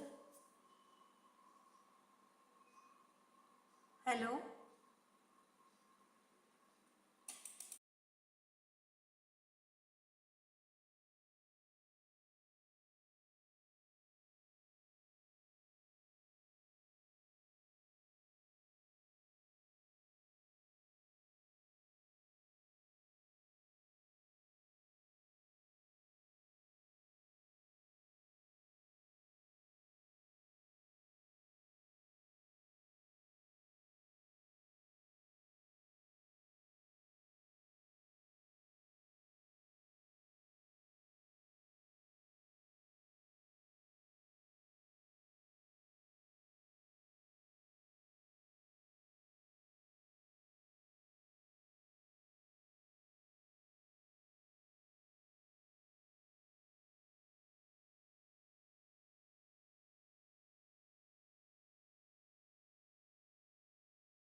Ma'am, I think you are not audible.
Yes, wait कीजिए participant, ma'am का network issue है, लगभग ma'am rejoin कर रहे हैं, सब time mute कीजिए।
Yeah.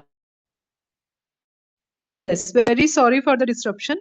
Yeah, can the participants tell me if they are able to listen to me or not? Hello? Hello. Yeah, please. Yes, On the ma'am. chat, please can you Yes, write? ma'am. Yeah, Yes, yes, ma'am. yes. Yes, ma'am, you are audible. Yeah, Yes. yeah. Yes, Thank you yes. so much. Yeah, let us quickly wind up. I'm very sorry for this disruption. So let me quickly wind up.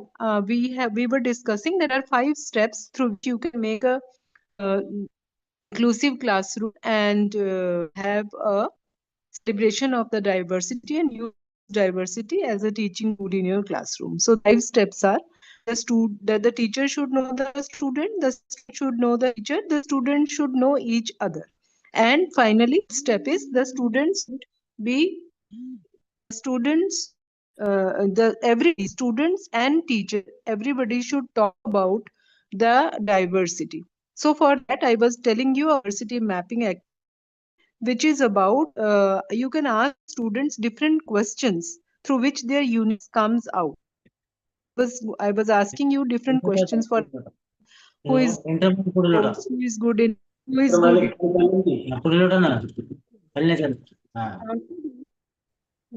just a moment, please. Yeah. त्याला पेश कमी करा ना वरून ह्याच्यातून न पेश करा ना त्याला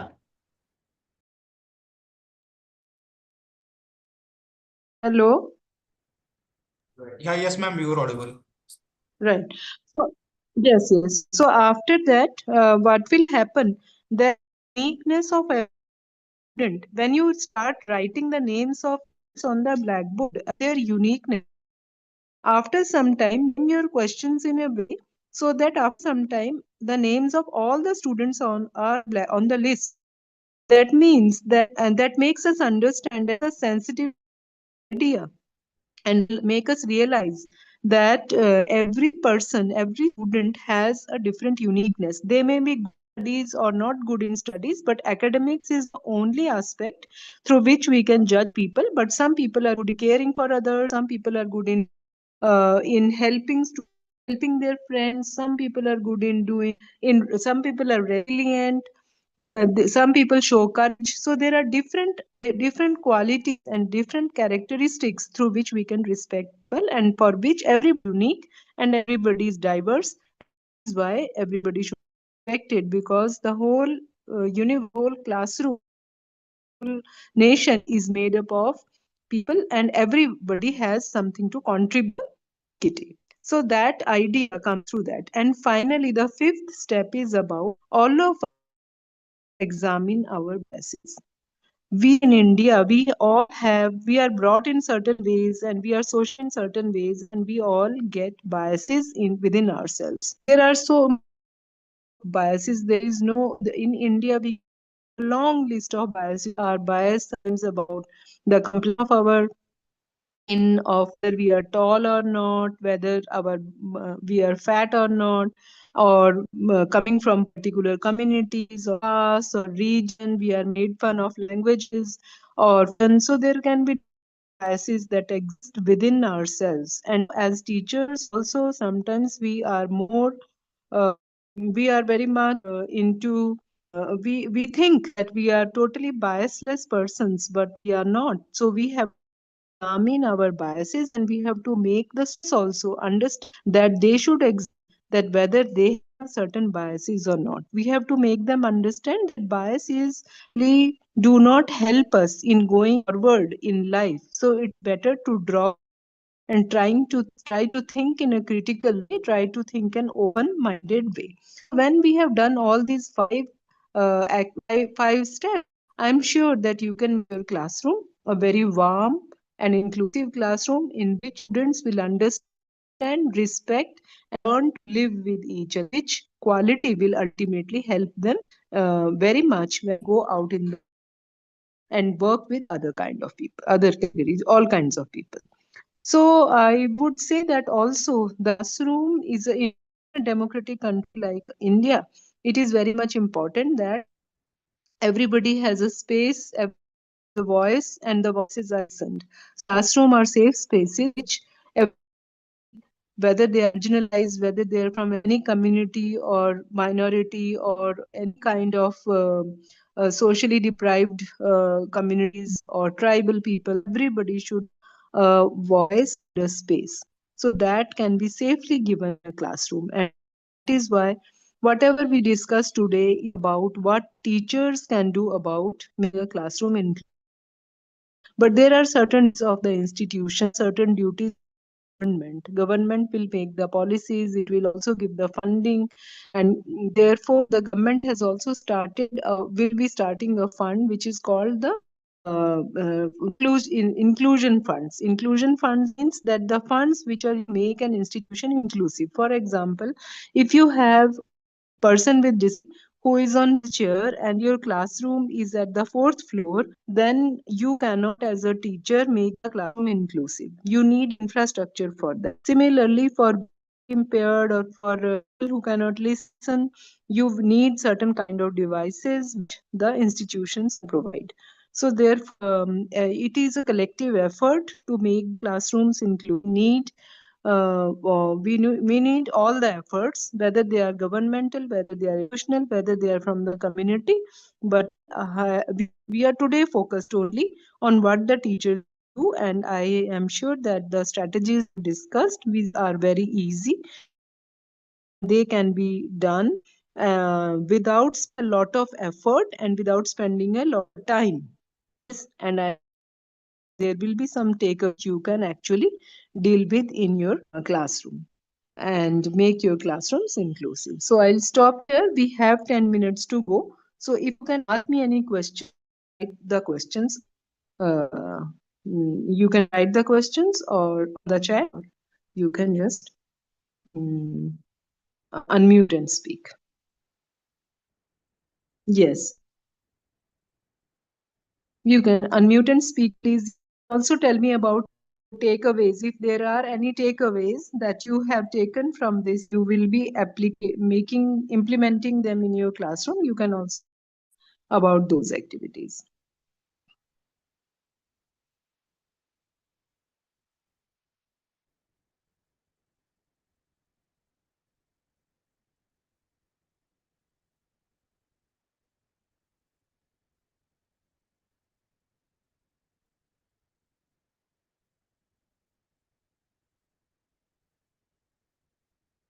Hello.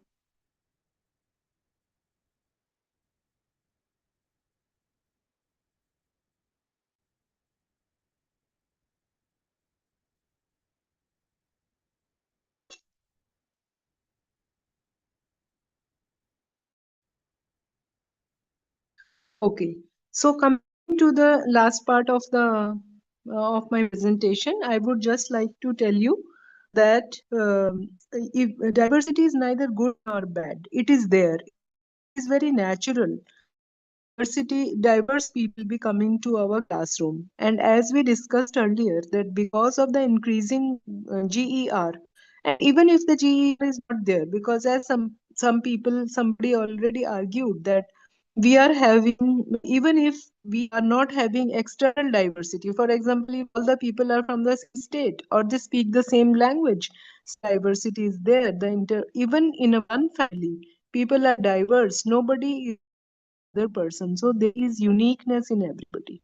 So the philosophy that people are unique and the uniqueness has to be respected. We cannot make people everybody to fit in the same mold.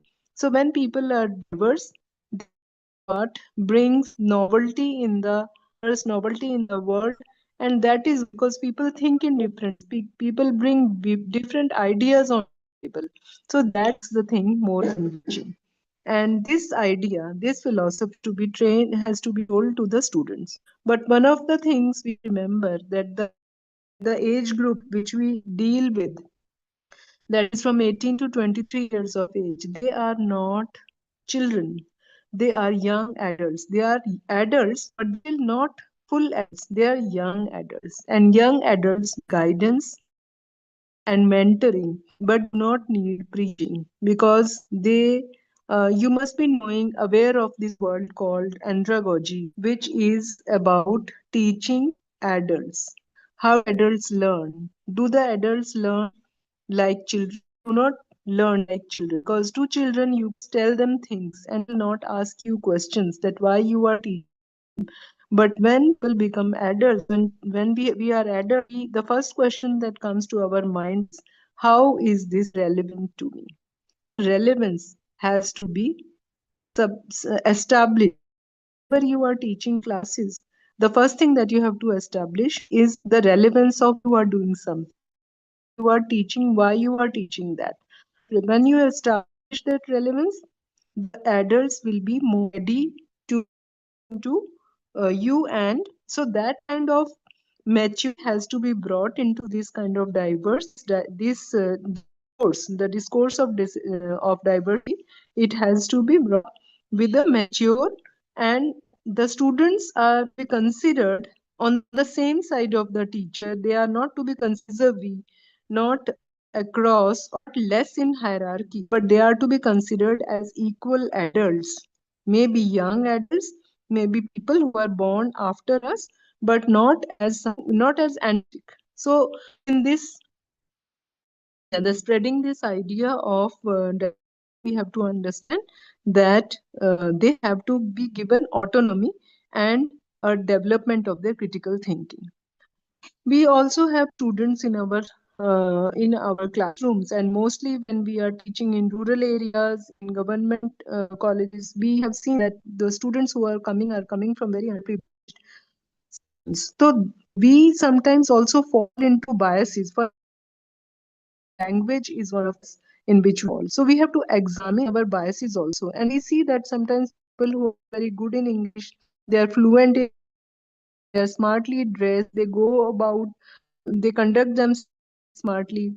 teachers are also influenced by the students, but we have to also understand and realize that examining our own biases, do we have our own biases? We also have to understand that there are students who are the foundation learners, who are coming for the first time in their whole generation. They are to the classroom for the first time.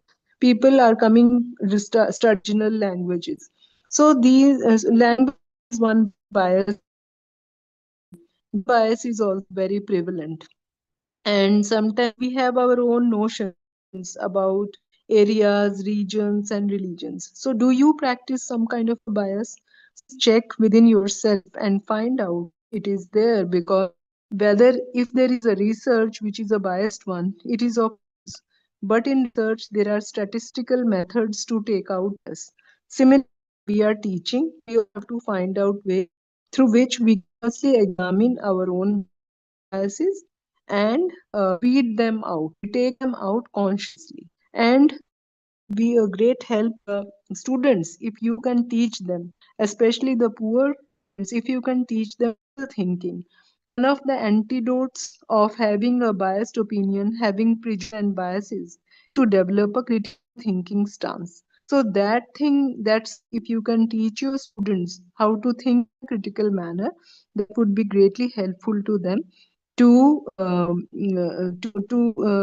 to them to make, and it will help you also in making the classroom inclusive. So I think I have spoken enough, and I really don't like this that you are not able to speak. So now I would just wind up and ask you, do you have any uh,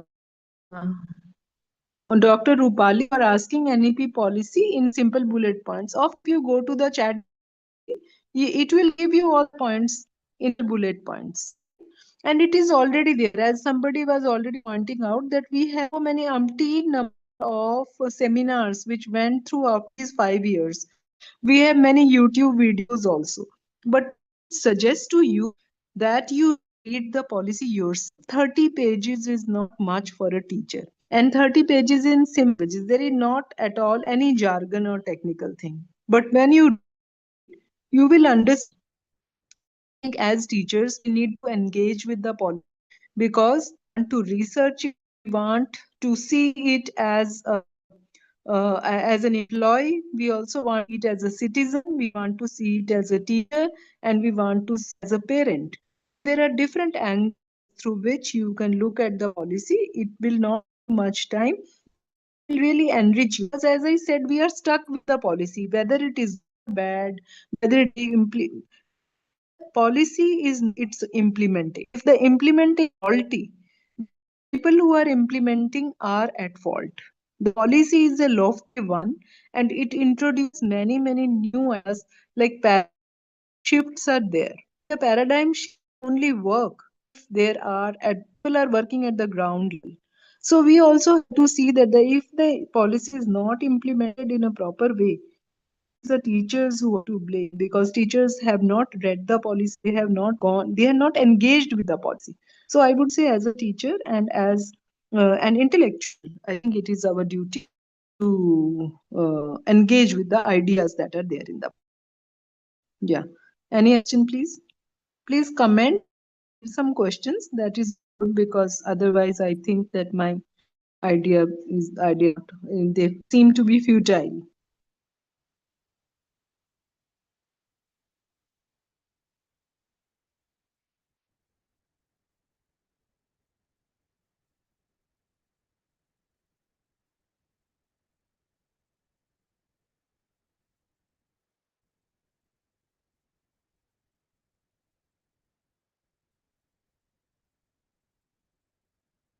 If there are any more questions, I have given you my email. So if you want some clarity or something else, because there is a huge literature available on diversity on the internet also. There are good books also, and there are very good papers and books and handbooks also on how to make your classroom inclusive. So if you are really interested in the subject and you want to develop your own workshops to deal with the, you can do it in a very engaging way.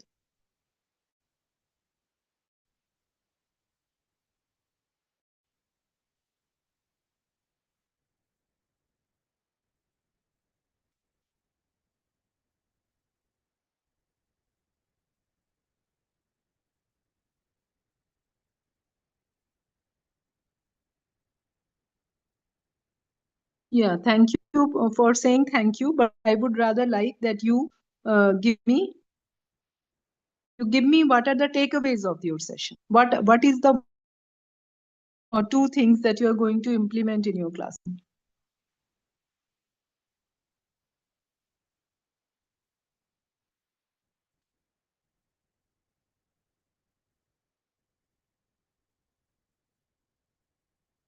Yeah, thank you, Dr. Vidya. Yeah, River of Life activity is a very useful one, and many of our teachers have already used it in the classroom, and they have really been, it has been advantageous to them when they used it.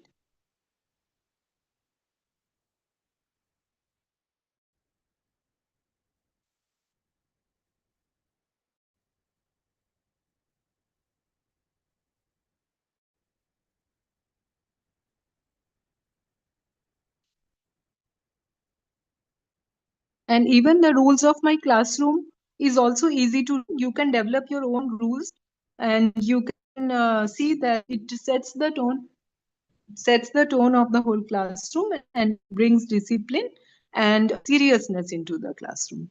So thank you very much to everybody. I'm really sorry for the disruption that happened, but that is the reason why we don't want these online things, because there is a lot of these technical problems, and sometimes with all our effort, uh, it is quite difficult actually engage and keep the interest going on.